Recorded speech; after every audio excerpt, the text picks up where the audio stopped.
August 17, 2015, I was diagnosed with leukemia. I found out when we were doing PT. I felt real tired, real out of the blue. It wasn't normal. The following day, I stepped out of my barracks room and I collapsed. I knew something was wrong. 3 hours later, I was in the emergency room. Scared, was confused, I didn't know what was going on. Nurse kept me through it. She stayed positive, and I tried to stay positive too. I didn't think I was gonna make it through. I knew my uncle had cancer. He had leukemia as well, and he passed away from it. I've been through chemotherapy. I've had full body radiations.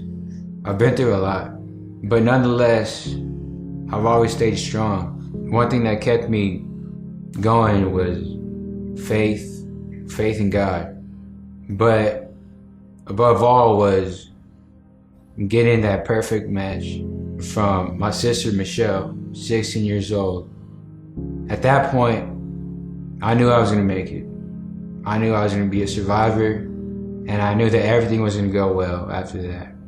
It was a hard road, biggest fight I've ever been in, and it's still going. It's not over yet. I hope I give others inspiration to try hard and to never give up. In May of 1992, I was participating with the Patriot Battalion Task Force in Saudi Arabia in a follow-on operation to Desert Storm. When I got sick over about a 5-month period of time, eventually medevac to Wiesbaden Air Force Hospital and subsequently to Walter Reed Army Medical Center, where I was diagnosed on the 26th of May in 1992 with acute myelogenous leukemia. 89% of my bone marrow diseased, and the prognosis not very good. I know you can't tell that by looking at me now, but that led to 2 rounds of induction chemotherapy. I ended up with a chromosomal abnormality, trisomy 8, so now I needed to have a bone marrow transplant. And this is where the fascinating part of the journey begins for me. You see, almost 61 years ago to the day, I was the second born of a set of identical twins. So in my identical twin brother Jim, I had a perfect match for the bone marrow that was necessary to save my life. So I was medically retired in August of '92, and we were transported down to Wilford Hall Air Force Medical Center here in San Antonio, where on the 21st of September of 1992, I received the gift of my twin brother's bone marrow, and it saved my life. I'm here 23 years later due to that incredible gift.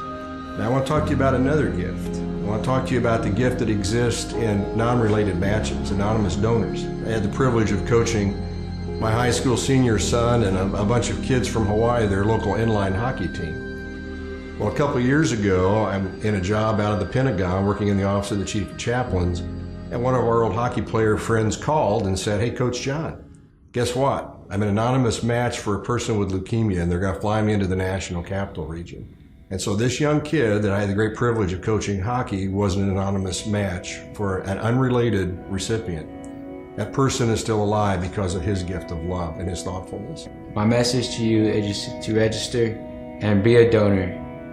And for these patients, help them out, help their families, and make a difference. Again, we just represent for you different leukemia diagnoses, 23 years apart, but what we represent, what has recently happened in his life has potential to become the magnificent gift that my own transplant became for me.